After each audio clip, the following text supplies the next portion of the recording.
सभी छात्रों को नवरात्र की हार्दिक शुभकामनाएं। और नवरात्र की हार्दिक शुभकामनाओं के सापेक्ष में प्रोबेबिलिटी का आज सेकंड पार्ट हम लोग लेकर आए हैं, क्योंकि नवरात्र का आज दूसरा दिन है, इसलिए पार्ट सेकंड की चर्चा करेंगे, जिसमें क्वेश्चन नंबर 7 से लेके कहाँ तक जाना है अभी ये क्लियर नहीं है। जैसे जैसे क्वेश्चन बढ़ेंगे वहाँ तक ये जाना है। कोशिश ये करेंगे कि पार्ट सेकंड में एक्सरसाइज पूरी कंप्लीट कराएंगे हम लोग। एक्सरसाइज हमारी ये पहली एक्सरसाइज है 13.1 एक्सरसाइज। 13.1 एक्सरसाइज का पार्ट 2 देखेंगे, जिसमें से क्वेश्चन नंबर 7 को समझेंगे। लिखा है 2 coins are tossed once। 2 सिक्कों को एक बार उछाला गया है। वेयर पहला केस है E tail appears on 1 coin। ऐप में कह रहा है 1 coin शोज हेड। इसी प्रकार से सेकंड नंबर पे कह रहा है ई नो टेल अपीयर्स, जिसमें एक भी टेल अपीयर नहीं है, टेल नहीं आ रहा है। ऐप में कह रहा है नो हेड अपीयर्स। तो 2 ही पार्ट हैं इसमें, तो इसकी शुरुआत करने जा रहे हैं। अब ये बताइए बच्चों, जब आप 2 कॉइन को टॉस करते हैं तो 2 कॉइन को टॉस करेंगे तो सैंपल स्पेस बनाएंगे। 2 कॉइन को जब उछालेंगे तो हो सकता है कि दोनों में हेड आए या दोनों में टेल आए, या एक में हेड आए एक में टेल आए, या टेल एक में दूसरे में हेड। इस प्रकार से 4 केसेस आपके बनते हैं। ई नंबर में इसका फर्स्ट पार्ट आप कराएंगे। ई नंबर में हमारे पास लिखा हुआ है कि टेल अपीयर्स ऑन 1 coin। ई में कह रहा है कि टेल अपीयर्स ऑन 1 coin। ये कंडीशन दी गई है कि एक सिक्के में टेल आना चाहिए, ये कंडीशन इन्होंने बनाई है। और एफ वाले में इन्होंने कंडीशन को लिखा है कि 1 coin शोज हेड। 1 coin यानी कि एक सिक्के में हेड दिखना चाहिए। यह हेड दिखाता है या दिखना चाहिए। तो हम लोग जब इसकी कंडीशन बनाएंगे ई की, तो टेल अपीयर्स ऑन 1 coin, एक कॉइन में टेल आना ही चाहिए। दोनों का नहीं कह रहा है, एक कॉइन में टेल आना चाहिए। तो एक कॉइन में टेल यहाँ भी है, एक कॉइन में टेल यहाँ भी है, तो 2 ही केस तो बन रहे हैं। एच टी बन रहा है, एक टी एच बन रहा है आपका केस। दूसरे में कह रहा है 1 coin शोज हेड, एक सिक्का हेड दिखा रहा है, तो इसके भी केस यही बनेंगे, एच टी और टी एच। बात इंटरसेक्शन की करेंगे, ई इंटरसेक्शन ऐप निकालेंगे, तो ई इंटरसेक्शन ऐप दोनों में तो यही चीज़ें मिल रही हैं, एच टी मिल रहा है और टी एच मिल रहा है। प्रोबेबिलिटी ऑफ अगर ऐप निकालेंगे हम यहाँ से, प्रोबेबिलिटी ऑफ ऐप निकालेंगे, तो प्रोबेबिलिटी ऑफ ऐप निकालने के लिए इसमें नंबर ऑफ केसेस 2 बन रहे हैं, अपॉन में टोटल केस सैंपल स्पेस में बन रहे हैं 4। प्रोबेबिलिटी ऑफ अगर ई इंटरसेक्शन ऐप की डिस्कस करेंगे, तो ई इंटरसेक्शन ऐप हमारे पास 2 केस बन रहे हैं, तो ये भी 2/4 आएगा हमारे पास। कट करके इसको 1/2, इसको भी 1/2 लिखा जा सकता है। Probability of E by app की निकालनी थी क्वेश्चन नंबर 6 से लेकर 9 तक में, तो इसका फार्मूला बन जाएगा probability of E intersection app upon probability of app. और ई इंटरसेक्शन ऐप की वैल्यू आपके पास कितनी आई, 1/2, और प्रोबेबिलिटी ऑफ ऐप कितनी आई, 1/2 से 1/2 कट जाएगा, यानी कि इसकी प्रोबेबिलिटी आपकी 1 आनी चाहिए। इसी का सेकंड पार्ट है, जिसमें कह रहा है ई सच दैट। ये सच दैट का साइन है कि नो टेल अपीयर्स, यानी कि कह रहा है ई में आपको वो वाले इसमें से चूज करने हैं जिसमें टेल नहीं है। तो टेल इसमें ही नहीं है, केवल एच एच में, बाकी तो टेल इसमें भी है, इसमें भी है, इसमें भी है। तो एक ही केस बन रहा है इसका एच एच, यानी कि दोनों जब हेड होंगे तब टेल उसमें मौजूद नहीं होगा। ऐप में क्या कह रहा है कि नो हेड अपीयर्स। अब हेड ना हो तो एक ही केस बनेगा टीटी। बात करेंगे इसके इंटरसेक्शन की, तो देखा जाए कि दोनों में कुछ कॉमन नहीं है। यहाँ एच एच है, यहाँ टीटी है, डेट इज द 5, या लिख सकते हैं 0। और प्रोबेबिलिटी ऑफ अगर ऐप निकालेंगे, तो प्रोबेबिलिटी ऑफ ऐप यहाँ से निकल के आएगी, कितना केस है, 1/4। प्रोबेबिलिटी ऑफ इंटरसेक्शन ऐप निकालेंगे तो 0 अपॉन में टोटल नंबर ऑफ केसेस 4, यानी कि 0। Probability of E by app निकालना है, तो ये वैल्यू ऊपर रखनी है 0, अपॉन में P/F 1/4, ये गया 0/1, that is the 0। Question number 8 है, ए डाई इज थ्रोन 3 टाइम्स, एक पासे को 3 बार बच्चों फेंका गया है। ई में कह रहा है कि 4 appears on the third toss में 4 आ रहा है, और एफ में कह रहा है कि ई और एफ में कह रहा है कि 6 and 5 appears respectively on first 2 tosses. तो देखिए किस तरीके से इस क्वेश्चन को सॉल्व करेंगे। एनसीईआरटी बुक्स में एक्सरसाइज 13.1 का क्वेश्चन नंबर 8 आप देख सकते हैं।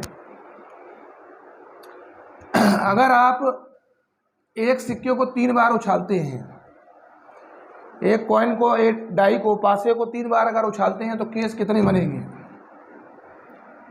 सैंपल स्पेस इसका बनाएंगे। आपको पता है कि अगर एक पासा होगा, हमारे पास एक डाई होगा, और उसको अगर हम एक बार उछालते हैं तो बच्चों 6 केस बनते हैं। अगर उसी डाई को 2 बार उछालते हैं तो 6 का ही मल्टीप्लाई फिर से कर दीजिए, यानी कि 36 केस बनते हैं।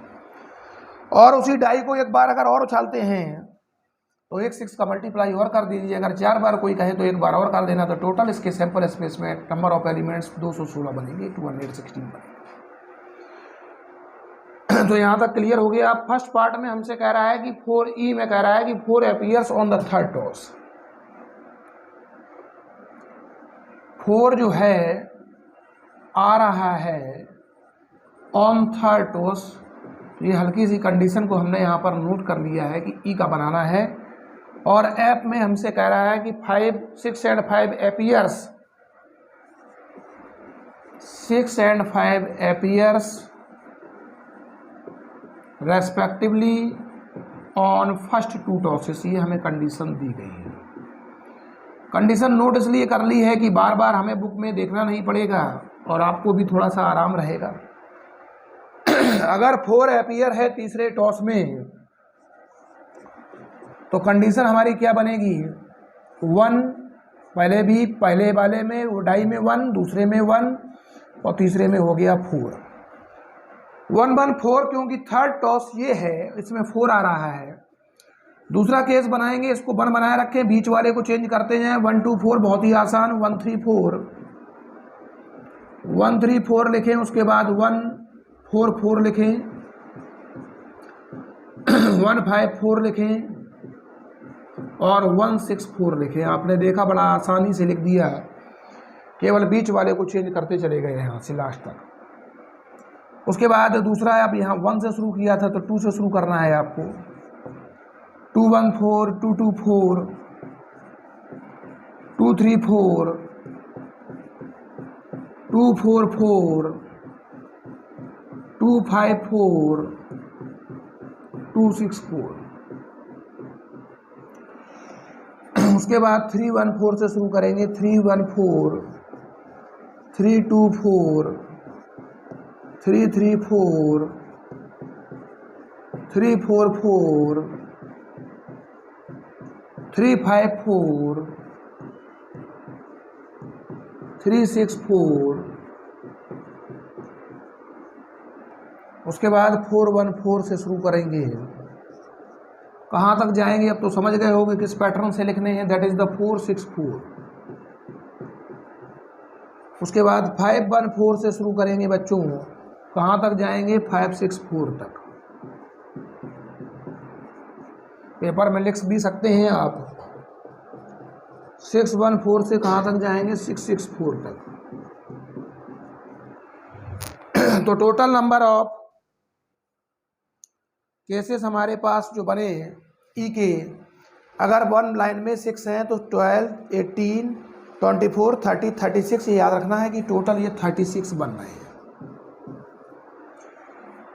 ई का काम खत्म होने के बावजूद हम अब ऐप पर पहुंचे। ऐप में कह रहा है कि 6 और 5 जो है पहले 2 टॉस में आ रहे हैं, 6 और 5 रेस्पेक्टिवली, मतलब क्रम से पहले 6 फिर 5, ये तरीका है, रेस्पेक्टिवली लगाया है।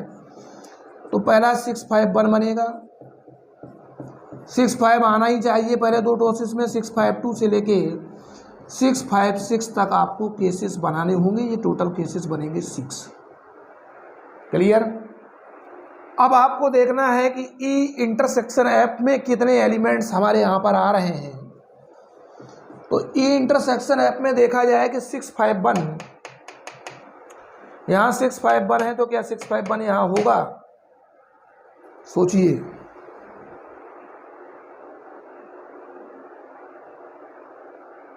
651 यहाँ क्या है? यह 652 है।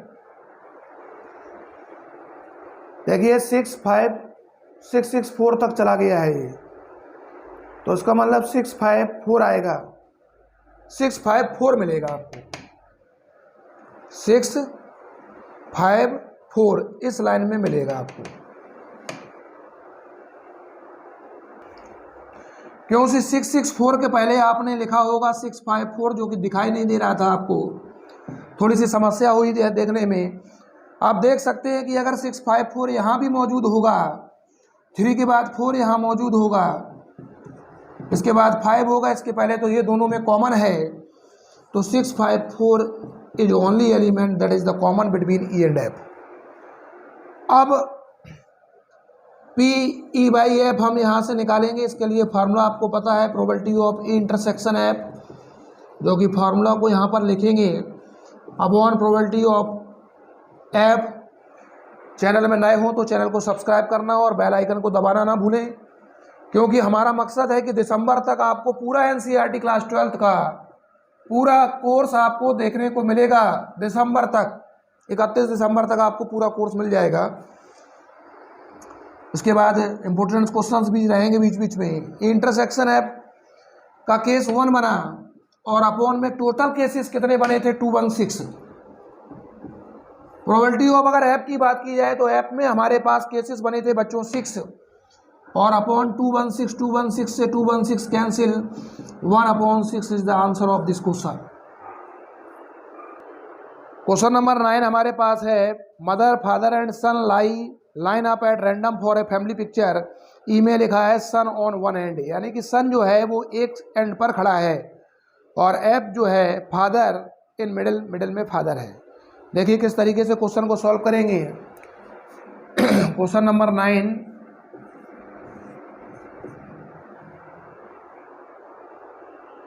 Mother father and son line up at random for a family picture. E वाला केस लिख लेते हैं। ई में कह रहा है कि सन ऑन वन एंड,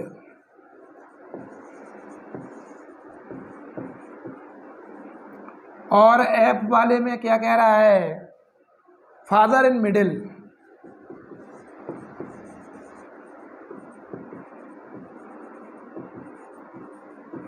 फैमिली एक पिक्चर होना है जिसमें मदर फादर और सन खड़े हुए हैं, तो सबसे पहले सैंपल स्पेस बनाएंगे बच्चों।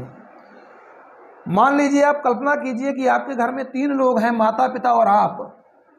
ये माता हो गई, ये पिता हो गए, ये आप हो गए, 3 हमने जगह छोड़ दी। अब केस बनाए कैसे जाते हैं? बच्चे रटते हैं, रटने की आवश्यकता नहीं होगी। तो 3 लोगों में से ये स्थान आप 3 तरीके से फिलअप कर सकते हैं, क्योंकि हम लोग यहाँ पर परमुटेशन का यूज करेंगे, जो कि क्लास 11th में आपने पढ़ा है। अब 3 तरीके से भर सकते हैं, और हो सकता है कि एक व्यक्ति यहाँ पर आ गया है तो व्यक्तियों की संख्या घट के बची 2। तो इस स्थान को आप 2 तरीके से भरेंगे। जब एक व्यक्ति यहाँ भी आपने भर दिया है तो व्यक्तियों की संख्या घट के बचेगी 1, तो इसको एक तरीके से भरेंगे, इनके बीच में मल्टीप्लाई का साइन लगाएंगे, तो आपके टोटल केस बनेंगे 6। केस बनाना सबसे पहले सीखेंगे। तो सैंपल स्पेस हम लोग बना रहे हैं, तो पापा मतलब फादर, मदर और सन। पहला केस बन गया कि फादर मदर के बीच में सन आया। सिंपल सी बात है, फादर मदर के बीच में सन आया। अब कुछ नहीं करना है कि ऐप से अगर आपने एक बनाया है तो याद रखो ऐप से भी 2 केस बनेंगे, एस से भी 2 केस बनेंगे और एम से भी 2 केस बनेंगे, तब टोटल 6 केस होंगे। ऐप बनाए रखना है, यही समझना है। एस एम को बदल दीजिए, यानी कि एम की जगह एस और एस की जगह एम, तो बन गया F M S. Father mother और सन, यहाँ तक एक एक स्टेप आपको क्लियर हुआ होगा। तो फादर से हमने बना दिए, अब मदर से बनाना है। तो मदर फादर सन आया, और मदर फादर सन आया तो इनको बदलिए, मदर सन फादर आया। यहाँ तक एक एक स्टेप क्लियर है। क्लियर, कोई प्रॉब्लम नहीं यहाँ तक। तो एम एफ एस, अब एस से शुरू कर दीजिए। सन फादर मदर और सन मदर फादर केस भी बन गए, रटने की आवश्यकता भी नहीं पड़ी। और ये सवाल बोर्ड एग्जाम्स के लिए इम्पोर्टेंट है। बोर्ड के साथ साथ ऐसे क्वेश्चन एनडीए में, सीडीएस में, यूपीएससी के जितने भी एग्जाम्स हैं उनमें पूछे जाते हैं जिनमें प्रोबेबिलिटी आती है। तो हमारे चैनल के माध्यम से आप 12th का कोर्स तो पढ़ ही रहे हैं, साथ में कंपटीशन के भी वीडियो अधिक से अधिक देखें और उनको आप चैनल की लिंक को शेयर करें ताकि हर बच्चा इसका फ़ायदा उठा सके। अब ई में क्या कह रहा है हमारे पास, ई में कह रहा है कि सन ऑन वन एंड, शर्त कह रहा है कि सन जो है, पुत्र है, वो तस्वीर में एक सिरे में है, या तो वो यहाँ होगा या तो यहाँ होगा, बीच में नहीं होगा। यानी कि सिरा का मतलब यहाँ भी हो सकता है, यहाँ भी हो सकता है। तो ऐसे केस एस से चुने, सैंपल स्पेस से चुने ऐसे केस जिसमें एस किनारे है। तो इसमें एस किनारे नहीं है, इसको नहीं लेना है। इसमें एस किनारे है तो पहला केस बन गया एफ एम एस। इसमें भी एस का किनारे है, एम एफ एस। इसमें भी एस किनारे नहीं है, छोड़ दीजिए। इसमें भी एस किनारे है, एस एफ एम लिखेंगे। और उसके बाद एस एम एफ। ऐसे केस आपके पास बच्चों कितने बने, 4। एफ में क्या कह रहा है कि फादर मिडिल में हूं। समझदार हैं ये आपकी, फादर मतलब एफ से हमने लिखा है, जहां जहां एफ बीच में है उनको चुनना है। तो एक तो आपका केस बना M F S, father middle में होना चाहिए, और एस एफ एम। 2 ही केस ऐसे बनेंगे जिसमें फादर बीच में होगा। क्लियर है यहाँ तक? दोनों का इंटरसेक्शन निकालें बड़े प्रेम से। ई इंटरसेक्शन एफ में देखिए M F S, S F M, ये दोनों कॉमन हैं। M F S mother father son, और son mother father is the common between this two, E and F. Understand? No any problems? अब probability निकालनी है, F की probability निकालेंगे। तो एफ में देखिए कितने एलिमेंट हैं, 2 हैं, बहुत सरल। अपॉन में टोटल कितने सैंपल स्पेस में बनाए थे आपने, 6 केस। तो अपॉन में यहाँ 6 लिखेंगे। काटना चाहें तो काट दीजिए 2 के टेबल से, इसको शॉर्ट फॉर्म में कर दीजिए 1/3।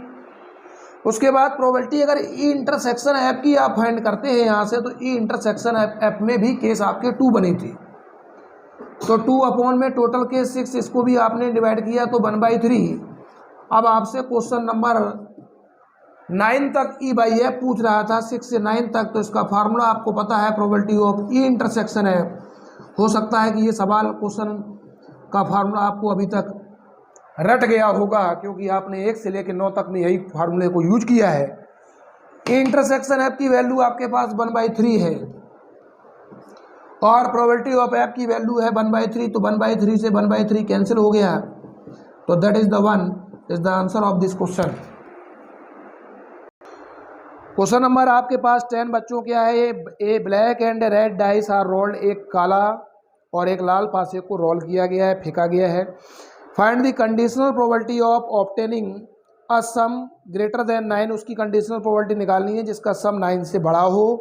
गिवन दैट, ये दिया गया है कि black dye resulted in A 5, black dye में 5 आना चाहिए। सेकंड पार्ट में कह रहा है find the conditional probability of obtaining the sum 8, इसमें सम 8 होना चाहिए। Given that the red die resulted in a number less than 4। तो इस क्वेश्चन को कैसे सॉल्व करेंगे देखिए।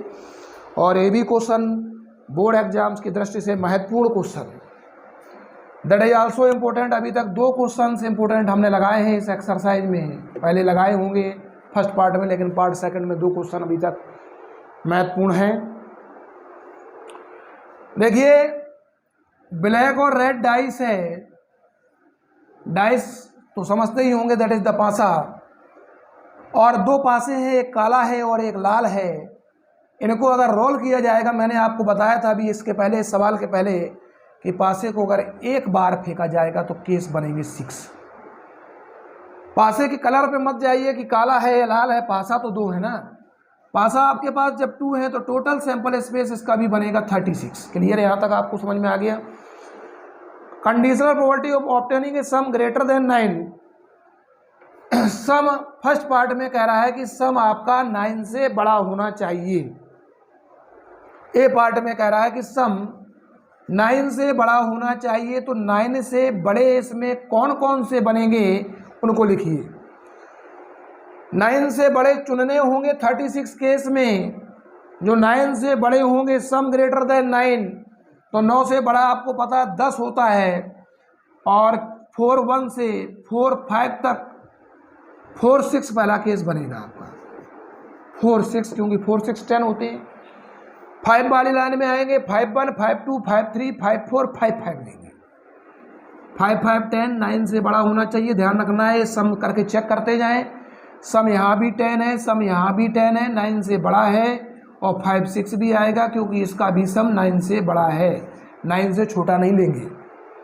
इसके बाद आइए 6 1 6 2 6 3 6 4 ले लेंगे, 6 4 because some is 10, and 6 5 because sum is 11, and 6 6 because sum is 12. So these are the numbers, these are the pair of numbers that represent the sum is greater than 9. तो total number of cases 1 2 3 4 5 6, यानी कि total number of cases is that 6. But in B condition applied here, given that the black die resulted in a 5, तो given is always written after first, black die resulted in a 5, black die में 5 है, तो पहला black dye था, उसके बाद red था, BR इस तरीके से डाई थे, ब्लैक और रेड, पहला हमने ब्लैक माना है। ये कह रहा है कि ब्लैक में भैया 5 है, तो ये बताइए कि शुरुआत में 5 आपको 5 वाली लाइन में ही मिलेगा, 5 1 हो सकता है, 5 2, यानी कि ये ब्लैक पासे को शो कर रहा है आगे वाला, ये रेड, इसको ध्यान रखना है, ब्लैक और रेड। फिर कौन सा आएगा, 5 3 आएगा, 5 3 के बाद क्या आएगा, 5 4 आएगा, 5 4 के बाद 5 5 आएगा। जहाँ 5 पहले होगा वो आपको सब केस लिखने होंगे, इसके अलावा ऐसा कोई केस नहीं है जिसमें ये पहले लिखा जाए। तो टोटल केस इसमें भी कितने बने आपके, 6 केस बने। अब बहुत ही सरल है, इंटरसेक्शन भी निकालिए, दोनों में से कॉमन देखिए, तो दोनों में से कॉमन या तो 5 5 मिल रहा है या 5 6 मिल रहा है, बाकी कुछ कॉमन नहीं है। 5 5 और 5 6 कॉमन है, तो ऐसे टोटल नंबर ऑफ केसेस हमारे पास 2 बने हैं। अपनी सुविधा के लिए हम लोग लिख सकते हैं, एग्जाम में भी लिख सकते हैं। Probability of A intersection B निकालना है, तो मैंने क्या बताया, probability of A intersection B, या तो प्रोबेबिलिटी पहले आप निकाल लें, और नहीं निकाल पाए हो तो लास्ट में निकाल दें, बात एक ही है। ए इंटरसेक्शन बी की प्रोबेबिलिटी निकालने के लिए केसेस इसके 2 बन रहे हैं, अपॉन में टोटल केसेस कितने बन रहे थे, 36। बी का निकालना है, तो बी का आपके पास कितना केस बन रहा है, 6 अपॉन 36, 36 से 36 कैंसिल, 2 1 जा 2, 2 3 जा 6, 1/3 is the answer of this question. Completed first part. B part की डिस्कस करने जा रहे हैं। Find the conditional probability of obtaining the sum 8। Obtaining the sum 8 कह रहा है, यानी कि सम आपका 8 आना चाहिए। तो ऐसे 36 में से केस लेने हैं आपको कि जिनको ऐड करने पर सम 8 आना चाहिए। ये बात ध्यान रखना है कि सम कितना हो, 8, यानी कि दोनों जो डिजिट होंगे पासे के डाइस के, उसका सम 8 होना चाहिए। तो पहले 1 1 से 1 6 तक तो टोटल 7 जा रहा है, तो उसको तो नहीं लेंगे, 2 6 आएगा पहला, क्योंकि 2 6 8 होता है। काउंटिंग्स अच्छी आनी चाहिए। 2 6 के बाद सम 8 3 वाली लाइन में 3 5 का होगा, क्योंकि 3 5 8 होता है। 3 5 के बाद 4 वाली लाइन में पहुंचेंगे तो 4 4 बनेगा, और 4 4 के बाद 5 3 बनेगा, और 5 3 के बाद आपका बनेगा 6 2, क्योंकि 7 1 लेंगे नहीं, क्योंकि पासे में कभी डिजिट 6 से ऊपर जाता नहीं। तो इतने केस बन गए। बी नंबर में क्या कह रहा है, बड़ा गौर से समझना है। बी नंबर में हमसे कह रहा है कि given that red die resulted in a number less than 4। Red die ये है हमारा बाद वाला, और इसमें कह रहा है कि नंबर जो है 4 से कम है, यानी कि ये कह रहा है कि रेड डाई में नंबर जो है 4 से कम है, यानी कि लेस देन 4 लेना है। इस बात का ख्याल रखना है बच्चों। तो 4 से कम 1 होता है, 4 से कम 2 होता है, 4 से कम 3 होता है। इसका कह रहा है ब्लैक में तो कह रहा है कोई भी संख्या ले सकते हो, मतलब ही नहीं है, केवल सिर्फ रेड के लिए बनाई गई है। तो 1 1 भी लिख सकते हो, 1 2 भी लिख सकते हो, बहुत अच्छा क्वेश्चन। 1 3 भी लिख सकते हो, 1 4 भी लिख सकते हो। 1 4 नहीं लिख सकते हो भाई, क्योंकि 4 से कम लेना है। ये वाला बाद वाला जो पासा है वो रेड का है, ये ध्यान रखना है, ये रेड का है, ये बात ध्यान रखना है, रेड वाला चल रहा है। आ जाइए फिर, छोड़िए उसको। 2 1 2 2 2 3 तक लिख सकते हो, 2 4 लिख ही नहीं सकते हो क्योंकि 4 आना ही नहीं है। फिर क्या आएगा, 3 1 आएगा, 3 2 आएगा, 3 3 आएगा, 3 4 आएगा नहीं, छोड़ दो। 4 1 आएगा, 4 2 आएगा, 4 3 आएगा, 4 4 आएगा नहीं, छोड़ दो। 5 1 आएगा, 5 2 आएगा और 5 3 आएगा, छोड़ दो। 5 4 नहीं आएगा।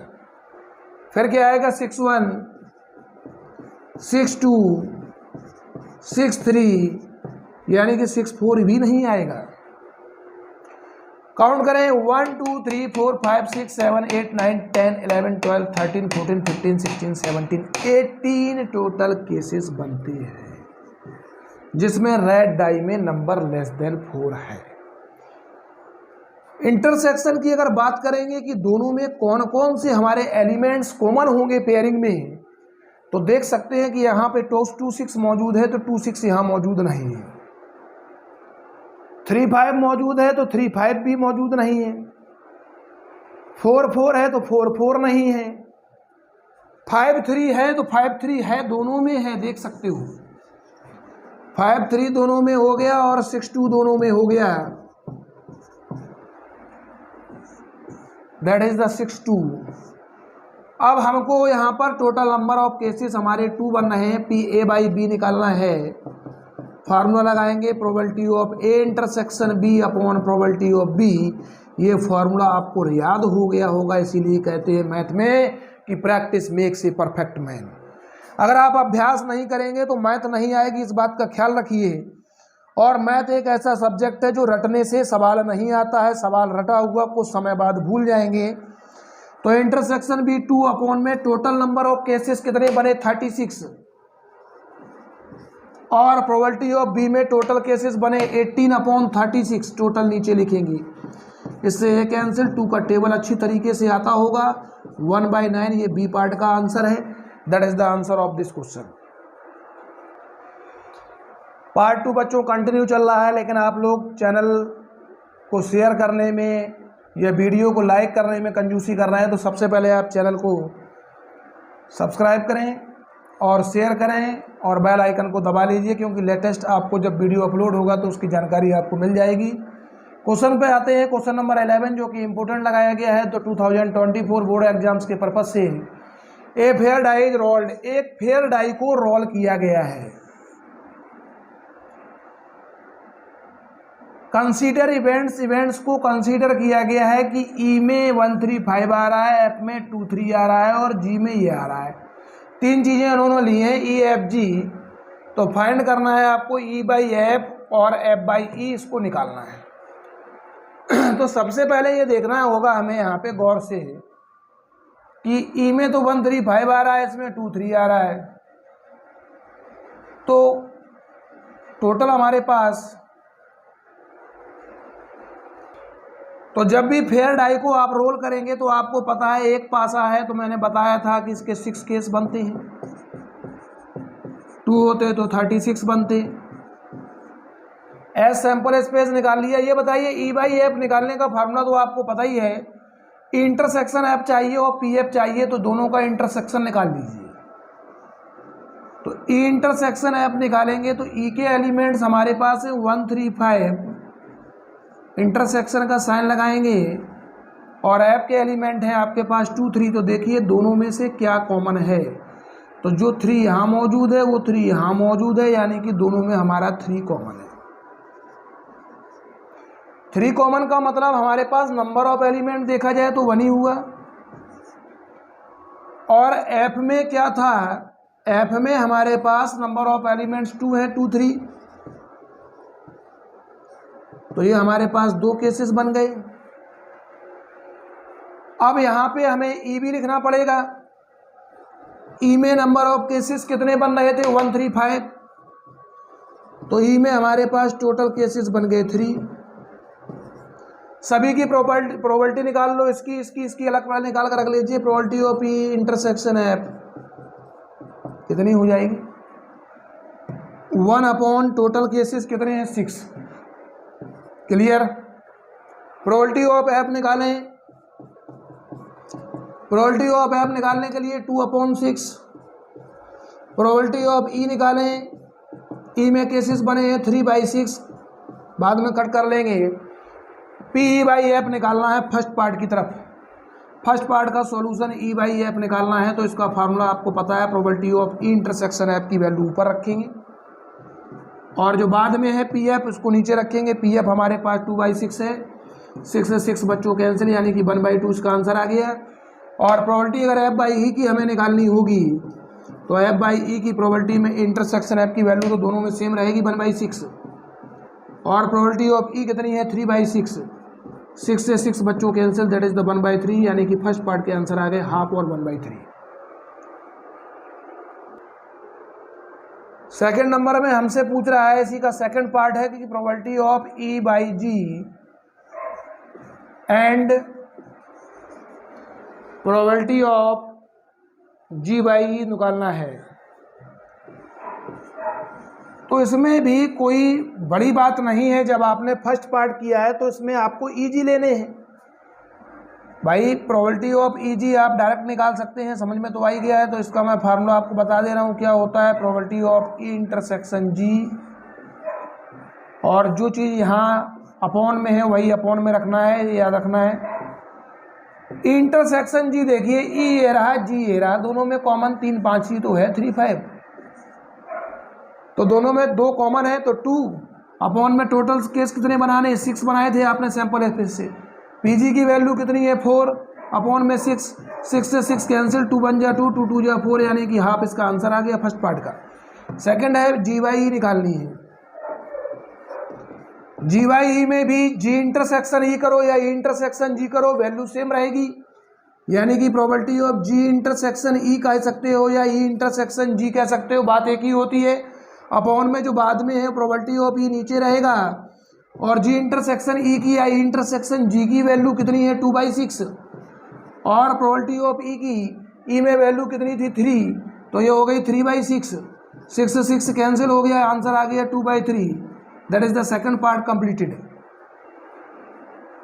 Now third part is that probability of E union F by G. Probability of E union F by G ये आपको फाइंड करनी है। और सेकंड पार्ट है probability of E intersection F by G. Probability of E intersection F by G, तो ये third part है जो कि काफ़ी आपको यहाँ पर भयभीत करने वाला पार्ट समझ में आ रहा होगा, लेकिन ऐसा कुछ नहीं है, सिंपल सा है। ई यूनियन एफ आपको पहले निकालना पड़ेगा, इसका मतलब इस क्वेश्चन में, और इंटरसेक्शन एफ भी निकालना पड़ेगा। तो सबसे पहले हम लोग ई यूनियन एफ की वैल्यू को निकालेंगे। तो ई यूनियन एफ के लिए ई के एलिमेंट्स आपको लेने होंगे। क्या है ई के एलिमेंट्स बच्चों, 1 3 5। यूनियन का साइन लगाएंगे, और एफ के एलिमेंट्स आपके पास कितने हैं, 2 3। अब ये देखिए कि इन दोनों में से हमारे पास क्या क्या कॉमन है। तो इसमें से हमारे पास 1 है, मिला के लिखना है, कॉमन नहीं मिला के लिखना है दोनों को। यूनियन है 2 3 5। एक से अधिक एलिमेंट अगर होंगे एक जैसे तो उनको एक बार ही लिखना होगा, ये ध्यान रखना है, यूनियन की शर्त होती है। इंटरसेक्शन एफ भी यही निकाल लेते हैं। तो फिर से ई के एलिमेंट्स 1 3 5 लिखेंगे, इंटरसेक्शन का साइन लगाएंगे, और एफ के एलिमेंट्स आपके पास 2 3 हैं। तो फिर से देखेंगे कि व्हाट इज द कॉमन। तो दोनों में कॉमन है 3, तो इंटरसेक्शन एफ की वैल्यू आई 3। तो यहाँ तक ये चीज़ क्लियर। अब हमें E union F intersection G निकालना पड़ेगा। तो E union F E union F intersection जी,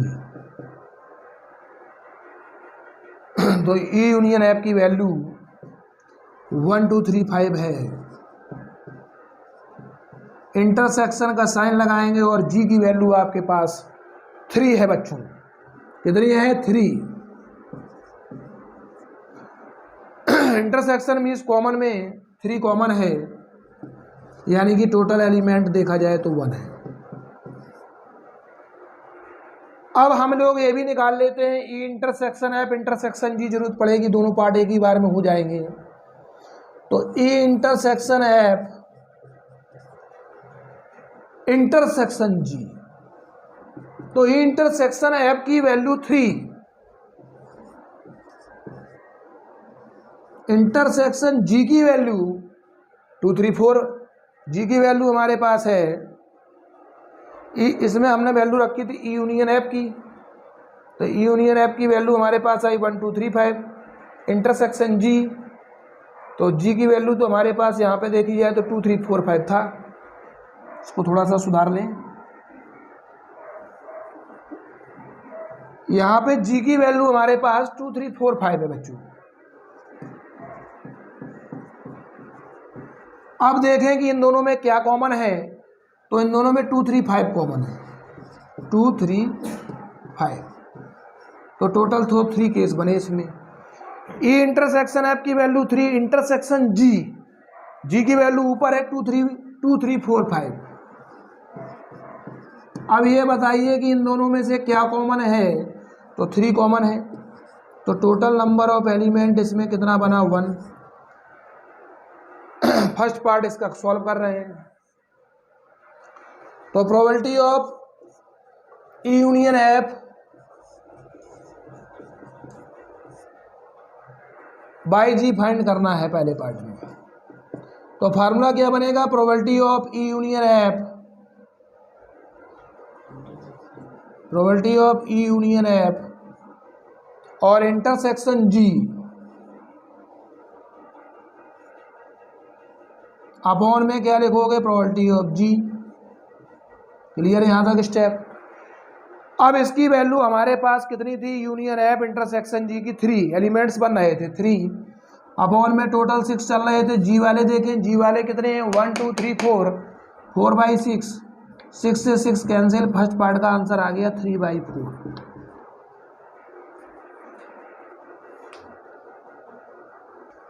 इसकी वैल्यू निकालनी है, probability of E intersection F by G. तो इसकी वैल्यू निकालने के लिए इंटरसेक्शन लिखेंगे, इंटरसेक्शन ऑफ इंटरसेक्शन जी की वैल्यू 1 एलिमेंट बन रहा था तो 1/6 और जी 4/6, 6 6 कैंसिल हो गया, 1/4 is the answer. Now question number 12 की तरफ प्रोसीड करेंगे। Assume that each born children is equally likely to be a boy और girl. If a family has 2 children, अगर एक फैमिली में 2 चिल्ड्रन हैं बच्चों, तो what is the conditional probability that both are girls, कि दोनों गर्ल्स हैं। गिवन दैट फर्स्ट पार्ट कह रहा है the youngest is a girl, second part में कह रहा है एटलीस्ट 1 इज अ गर्ल। देखिए कैसे इस क्वेश्चन को हम लोग सॉल्व करेंगे, बड़े गौर से देखना है क्वेश्चन नंबर 12 को।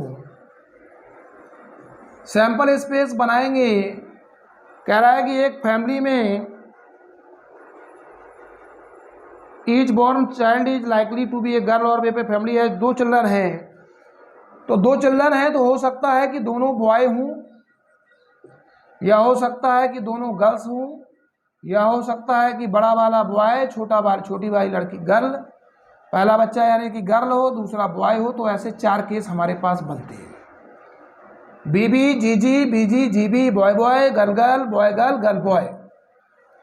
उसके बाद हमसे क्या कह रहा है कि कंडीशनल प्रोबेबिलिटी निकालना है कि दोनों ही गर्ल्स हों। फर्स्ट पार्ट कर रहे हैं इसका, तो दोनों ही गर्ल्स हों, तो दोनों ही गर्ल्स में एक ही केस बन रहा है जीजी, दोनों लड़कियां हो गई, गर्ल्स हो गई। अब इसमें हमसे कह रहा है कि youngest is a girl, given that है कि यंगेस्ट इज ए गर्ल, यानी कि यंगेस्ट का मतलब छोटी वाली लड़की है।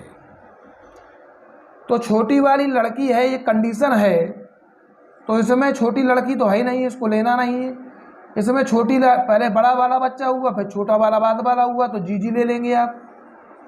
छोटी लड़की है, इसमें भी बड़ा फिर छोटा बीजी ले सकते हैं। तो ऐसे हमारे पास यहाँ देखे जाए तो 2 ही केस बने जिसमें छोटी लड़की है। ए इंटरसेक्शन बी निकालेंगे, बहुत ही सरल क्वेश्चन बना दिया है हमने, दोनों में कॉमन जीजी है। तो जीजी दोनों में अगर कॉमन है तो ये हमारा एक केस बन रहा है और ये हमारे 2 केस बन रहे हैं। अब हमें निकालना क्या है, पी ए बाई बी। इसका फार्मूला भी बच्चों आपको पता होता है, पढ़ के इतने दिन से आप देख रहे हैं, probability of A intersection B upon probability of B लगाना है। तो probability of A intersection B में 1 case upon total number of cases is that 4, 1/4। And probability of B जब निकालेंगे तो केसेस इसमें 2 और total number of cases 4 and 4 cancel here, 1/2 is the answer of the first part. Second part की discuss करने जा रहे हैं। सेकेंड पार्ट में हमसे क्वेश्चन में कह रहा है कि at least 1 is a girl. Conditional probability तो निकालना ही है कि both are girls. Both are girls में आपको वही कंडीशन बनानी है। यहाँ पर जी ये दोनों के लिए कॉमन चीज़ है। और बी में ये कह रहा है हमसे कि एटलीस्ट कम से कम एक लड़की है। कम से कम एक लड़की का मतलब ये है कि लड़की एक भी हो सकती हैं और लड़की 2 भी हो सकती हैं, लेकिन एक लड़की वह तो लेना ही है। तो ये भी केस ले लोगे जी 2 लड़कियां हो गई, कम से कम एक लड़की में बीजी भी आ जाएगा। एक या एक से अधिक गर्ल्स वाले केस लेने हैं और जीबी। तो ये आपके पास टोटल बने केस 3। अब ए इंटरसेक्शन बी निकालेंगे तो दोनों में से भी कॉमन जीजी ही मिल रहा है। तो जीजी कॉमन आ गया, तो ये भी केस आपके पास कितना बना 1। हमें पी ए बाई बी निकालना है। तो ए बाई बी का फार्मूला भी मैंने आपको बताया है कि probability of A intersection B upon probability of B. ये यहाँ पर आपको कंडीशन लगानी है। और ए इंटरसेक्शन बी में 1 केस है, अपॉन में टोटल नंबर ऑफ केसेस 4 लिखेंगे। प्रोबेबिलिटी ऑफ बी में cases 3 upon total number of cases 4 and 4 cancel, 1/3 is the answer of this question. And this question is very very important for the upcoming board exams. Question number 13 जो कि sure लगाया गया है 2024 exam के लिए। N instructor है जो question bank, एक इंस्ट्रक्टर है उसके पास क्वेश्चन बैंक है जिसमें 300 इजी ट्रू फॉल क्वेश्चंस हैं। ट्रू फॉल 300 इजी क्वेश्चंस हैं। डायग्राम हमने यहाँ पर बना दिया है। 200 डिफिकल्ट ट्रू फॉल्स क्वेश्चन है, 200 डिफिकल्ट ट्रू फॉल्स क्वेश्चन हैं। ट्रू फॉल्स में देखिए इस तरीके से आपको भी एग्जाम में बनाएंगे तो आसान लगेगा। उसके बाद ये कह रहा है कि 500 easy multiple choice questions, 500 easy multiple choice questions हैं उसके पास। और उसके पास 400 डिफिकल्ट मल्टीपल चॉइस क्वेश्चन है। डिफिकल्ट मल्टीपल चॉइस क्वेश्चंस 400 है। Multiple choice M for multiple, C for choice short में लिखा है बच्चों मैंने। A question is selected at random, उसमें से एक क्वेश्चन उसने चुना है इनमें से।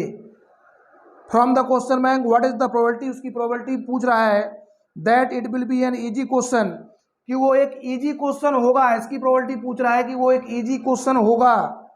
Given that it is a multiple choice question, easy question होगा। ये गिवन दैट है कि मल्टीपल चॉइस क्वेश्चन होगा, तो इसको एम से लिख दिया। इसका फार्मूला आपको पता है कि probability of E intersection M हो जाएगा यहाँ पर, और अपॉन प्रोबेबिलिटी ऑफ एम। यहाँ तक आपको बच्चों कोई समस्या नहीं होगी। ई और एम, ई भी इजी और मल्टीपल चॉइस क्वेश्चंस आपके पास कितना बन रहा है 500। इसकी वैल्यू लिख दीजिए डायरेक्ट यहाँ से। अपॉन में टोटल कितना है, टोटल 1400 ये टोटल मिलेगा आपको यहाँ पर। अपॉन में एम का मतलब क्या है कि वो मल्टीपल चॉइस क्वेश्चन होना चाहिए। तो इसके कंडीशंस, एम की कंडीशंस कितनी बन रही है आपके पास 900, क्योंकि मल्टीपल चॉइस क्वेश्चंस टोटल आपके पास 900 है। इजी डिफिकल्ट मिला के 900 अपॉन में 1400 को लिखेंगे।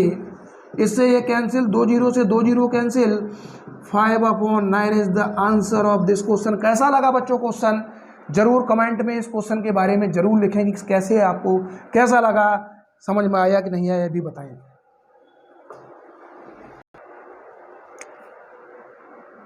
क्वेश्चन नंबर 14 जो कि ये भी इम्पोर्टेंट क्वेश्चन लगाया गया। क्वेश्चन ये कह रहा है कि given that the two numbers appearing on throwing two dice are different. Question number 14 की डिस्कस करेंगे। Given that the two numbers are appearing on the throwing two dice are different. जब भी आप दो पासे फेंकेंगे तो सैंपल स्पेस तो पता है आपको 6 × 6 यानी कि 36 बनेगा। अब आगे क्या क्वेश्चन में कह रहा है, find the probability of the event the sum of appears on the dice is 4। Find the probability of the event that the sum of the numbers on the dice. Dice में जो सम of the numbers है वो 4 होना चाहिए। तो आप बताइए कि 4 कैसे कैसे 4 होगा। 1 3 4 बनेगा, आपको पता है 1 3 4 बनेगा। उसके बाद क्या बनेगा 4 2 2 4 बनेगा या वो 3 1 बनेगा। इसके अलावा कोई ऐसा केस नहीं बना है कि जिसका सम 4 हो। और गिवन इसमें क्या है कि जो नंबर हमारे पास अपीयर थे, गिवन वाले को बी में लिखना है। इस बात का भी ख्याल रखना होगा बच्चों, डिफरेंट होने चाहिए। Appearing on throwing two dice are different. Different number होने चाहिए, सेम नहीं होंगे। 1 1 नहीं लिख सकते हैं, आपको 1 2 लिखना होगा, 1 3 लिखना होगा, सेम नहीं लिखेंगे। 1 4 लिखेंगे, 1 5 लिखेंगे, 1 6 लिखेंगे, यानी कि हर से एक एक केस कम होता जाएगा। यहाँ पे आप 2 1 लिखेंगे, 2 2 नहीं लिखेंगे क्योंकि सेम नहीं लिखने हैं। 2 3 लिखेंगे, 2 4 लिखेंगे, 2 5 लिखेंगे और 2 6 लिखेंगे। इस तरीके से आपको केस बनाने होंगे बच्चों। फिर आप 3 1 लिखेंगे, 3 1 के बाद 3 2 लिखेंगे, 3 2 के बाद 3 3 नहीं लिखेंगे, सेम नहीं लिखने हैं। 3 4 लिखेंगे, 3 5 लिखेंगे और सबसे लास्ट में आप 3 6 पे पहुँचिए। उसके बाद आप 4 1 लिखेंगे, 4 1 के बाद 4 2 लिखेंगे, 4 3 लिखेंगे, 4 3 के बाद 4 4 को छोड़ दें, 4 5 लिखेंगे, 4 6 लिखेंगे और उसके बाद आप आएंगे 5 1 पे, 5 2 पे, 5 3 पे, 5 3 के बाद 5 4 पे आए, 5 4 के बाद 5 5 छोड़ दें क्योंकि एक जैसे हैं। 5 6 लिखने में थोड़ी मेहनत जरूर है, लेकिन लिखने से क्वेश्चन आसान हो जाएगा। 6 1 6 2 6 3 6 4 6 5 और 6 6 को छोड़ देंगे क्योंकि सेम है। अब बच्चों आपको कुछ नहीं करना है, दोनों में इंटरसेक्शन निकालना है। बताइए दोनों में क्या क्या कॉमन दिख रहा है। तो 1 3 2 2 2 2 नहीं है, सॉरी, 1 3 और 3 1 आपको मौजूद मिल रहा है। दो कॉमन है, 1 3 3 1 मिल रहे हैं। दोनों में कॉमन क्या है, 1 3 3 1 कॉमन है तो 1 3 भी आ गया और 3 1 भी आ गया। तो ऐसे केसेस बनते हैं 2। प्रोबेबिलिटी निकालनी है A बाई B की, तो फार्मूला आपको पता होता है, probability of A intersection B upon probability of B। तो A इंटरसेक्शन B की वैल्यू आपके पास 2 upon total number of cases बने थे आपके पास 36। B के केसेस बने आपके पास 1 2 3 4 5 10 15 20 25 30 केसेस बने इसके। अपॉन में 36 एंड 36 बोथ आर कैंसिल, 2 1 जा 2, 2 से 30 डिवाइड करें 15, that is the 1 upon 15 is the answer of this question. And this question is very very important for the upcoming board exams. Question number 15 जो इस part का theoretical में last question, और this is also important for the board exams. Consider the experiment of throwing a die. एक die को फेंकने का experiment विचार किया गया है। ए पे मल्टीपल ऑफ 3 कम्स अप। अगर 3 का मल्टीपल आता है तो डाई को अगेन रोल करता है, तो सैंपल स्पेस बनाएंगे। 3 का मल्टीपल आने का मतलब वो डाई फेंकता है। तो मान लीजिए 3 का मल्टीपल 3 होता है, 3 आने पर उसने डाई फेंका तो 1 आया, 3 2 आया। 3 का मल्टीपल शुरू में आने पर वो पासा ही फेंक रहा है, 3 3 हो गया, 3 4 हो गया, 3 5 हो गया, 3 6 हो गया। सैंपल स्पेस बनाना इसका कठिन है, गौर से समझना होगा आपको इस क्वेश्चन को। सबसे हार्ड क्वेश्चन इस एक्सरसाइज का आपके सामने 6 1 3 का मल्टीपल 6 है। तो अगर 3 का मल्टीपल आता है पहले तो वो डाई ही फेंक रहा है, ये कंडीशन लगाई जा रही है यहाँ। 6 3 आया, 6 4 आया, 6 5 आया, और 6 6 आया, इस तरीके से कंडीशन बनी अगर 3 का मल्टीपल आता है। लेकिन अगर कह रहा है इफ एनी नंबर कम्स, अगर 3 के अलावा 3 के मल्टीपल के अलावा कोई दूसरा नंबर आता है, मान लो 1 आया, तो वहाँ पर वो टॉस कर रहा है, कॉइन को टॉस कर रहा है। टॉस से कॉइन तो 1 आया, तो हो सकता है कि उसके बाद कॉइन टॉस किया तो हेड भी आ सकता है, या 1 आने पर टेल भी आ सकता है। तो 2 केस इसके बने। मान लो 2 आया तो 2 के बाद हेड भी आ सकता है और 2 के बाद टेल भी आ सकता है। 3 लेना नहीं क्योंकि 3 ले चुके हैं। 4 आपको लेना है तो हो सकता है 4 हेड हो जाए या 4 टेल हो जाए। बहुत ही ज़बरदस्त क्वेश्चन अब तक का। उसके बाद 5 आ सकता है तो 5 हेड हो सकता है और 5 टेल होगा। तो ये आपका आप सैंपल स्पेस बन पाया है। ये समझ लीजिए कितनी मुसीबत से सैंपल स्पेस हम लोगों ने बनाया है। तो सैंपल स्पेस में टोटल केसेस को काउंट करेंगे तो ये टोटल केसेस आपके पास कितने होंगे, इनको जरा काउंट करके रखें। 1 2 3 4 5 6 7 8 9 10 11 12 13 14 15 16 17 18 19 20 केस बन रहे हैं। अब क्वेश्चन यहाँ से शुरू हुआ है। Conditional probability of the event the coin shows a tail. Probability निकालनी है कि कॉइन जो है टेल को शो कर रहा है। तो टेल वाले केस कौन कौन से? 1T 2T 4T 5T। बड़े गौर से समझें इसको। 1T 2T 4T और 5T ये बने आपके पास। तो ये टोटल केस बने आपके पास 4। अब आपसे क्या कह रहा है कि at least given that at least 1 dice shows A 3, 1 dice shows ए 3, एक पासा 3 शो कर रहा है। तो 3 इसमें भी शो कर रहा है, इसमें भी 2 भी केस ले लोगे तो ये 3 वाले इतने केस लेने हैं आपको। 3 1 3 2 3 3 3 4 3 5। उसके बाद कौन चलेंगे? 3 6 3 6 के बाद कौन चलेंगे? 6 3। तो टोटल केस बनते हैं आपके पास ये 7 केस बनेंगे बच्चों ऐसे।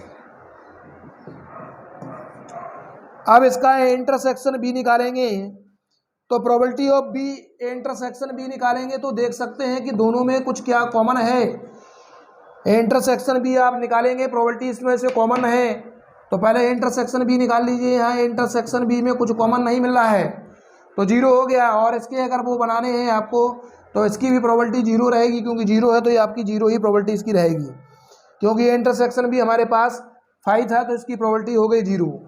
अब हमको क्या निकालना है? प्रोबेबिलिटी ऑफ बी निकालनी पड़ेगी आपको यहाँ पर, क्योंकि डायरेक्ट नहीं करेंगे केस बना के गलत हो जाएगा। प्रोबेबिलिटी ऑफ बी निकालने के लिए पहला ये उठाएंगे 3 1। तो 3 1 1 है और जब 2 पासे आपने फेंके हैं तो टोटल आपके पास कंडीशन में 36 बन रहा है। तो ये इसका बनेगा 1/36। इस तरीके से सभी के निकालेंगे। 1/36 इसका भी, 1/36 इसका भी, और ऐसे 7 बार तक लिखना है आपको, 7 टाइम्स तक। और 7 बार जब लिखेंगे तो 7/36 आएगा, इसीलिए क्वेश्चन को कठिन माना गया है। 7/36 इसकी वैल्यू निकल के आई। उसके बाद हमें क्या निकालना है?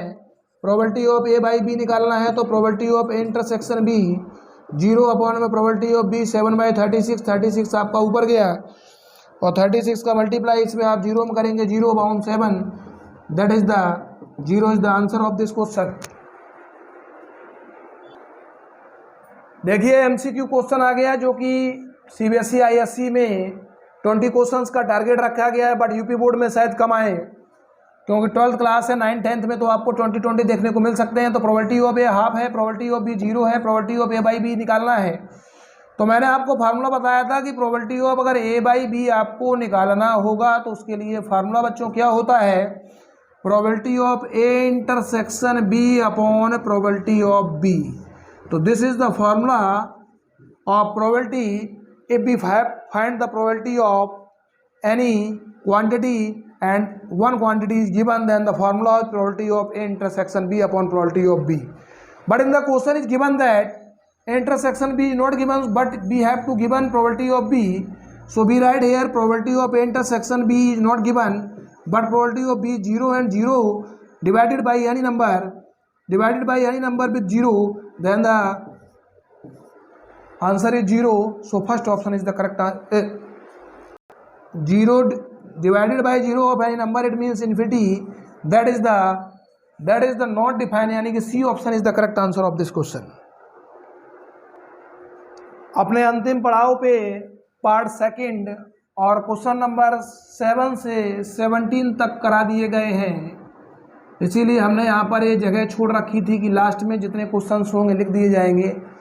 और ये 13.1 का इसी के साथ पार्ट सेकंड का समापन भी हो रहा है। और अगला पार्ट अगर आप लोग डिमांड करते हैं तो जल्दी ही मिलेगा आपको अगला पार्ट 13.2। हो सकता है कि कल आपको ये 13.2 भी देखने को मिल जाए, क्योंकि कोशिश हमारी ये रहेगी कि बोर्ड एग्ज़ाम शुरू होने से पहले आपको सारा एनसीईआरटी का सॉल्यूशन दे दिया जाए, क्योंकि कुछ इंपॉर्टेंट क्वेश्चंस भी हमको सॉल्व कराने होंगे। तो एक बार फिर से कहना चाहते हैं आप सभी से कि चैनल में आप अगर नए हो या चैनल में पुराने हो तो हमारे चैनल को सब्सक्राइब करना ना भूलें, लिंक को शेयर करना ना भूलें, क्योंकि हमारी आवाज़ हर बच्चे तक जानी चाहिए। और हमारा ये सपना है कि हम ऑनलाइन क्लासेस पढ़ा सकें, उसके लिए आपको हमारे साथ जमकर मेहनत करनी होगी और इसमें आपको एक योगदान देना होगा। योगदान यही है कि ज़्यादा से ज़्यादा लिंक को शेयर करना है और ज़्यादा से ज़्यादा वीडियो को देखना है, ताकि हमारा वॉच टाइम भी पूर्ण हो सके।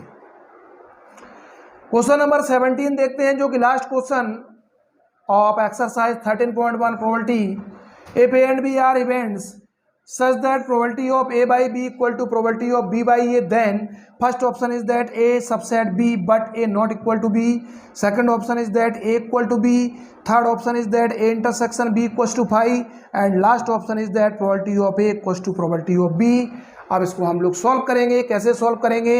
ऐसे ऑब्जेक्टिव क्वेश्चंस हमें सॉल्व करने की आवश्यकता पेपर में नहीं होती है, प्रैक्टिस कर करके इतना अनुभव हो जाता है कि बच्चा देख के ही आंसर बता देता है। तो वो भी कला आपको भी सीखनी होगी, उसके लिए हमारे शॉर्ट्स वीडियो को देखें। तो पी ए बाई बी के लिए आप फार्मूला क्या लगाएंगे? इसका फार्मूला हो जाएगा probability of A intersection B upon में प्रोबेबिलिटी ऑफ बी, आपको पता है। लेकिन अगर बी बाई ए का की कोई बात कर रहा है तो ये भी वही कंडीशन बनेगी, probability of B intersection A upon में मैंने कहा था जो चीज़ बाद में हो उसको नीचे लिखना है, यानी कि प्रोबेबिलिटी ऑफ ए। एक चीज़ बताइए बच्चों, क्या ए इंटरसेक्शन बी और बी इंटरसेक्शन ए में कोई फर्क होता है? नहीं होता है, दोनों सेम होते हैं। जब दोनों सेम होते हैं तो कैंसिल हो गए, क्रॉस मल्टीप्लिकेशन कराइए। प्रोबेबिलिटी ऑफ ए का कराएंगे तो प्रोबेबिलिटी ऑफ ए बना, और इसका इसमें कराएंगे तो प्रोबेबिलिटी ऑफ बी बना। देखिए कौन सा ऑप्शन सही है, तो D option is the correct answer of this question. और हमारे नेक्स्ट वीडियो को देखने के लिए चैनल को सब्सक्राइब अवश्य कर लें। Thanks for watching my channel Shraddha maths point by NK Mishra.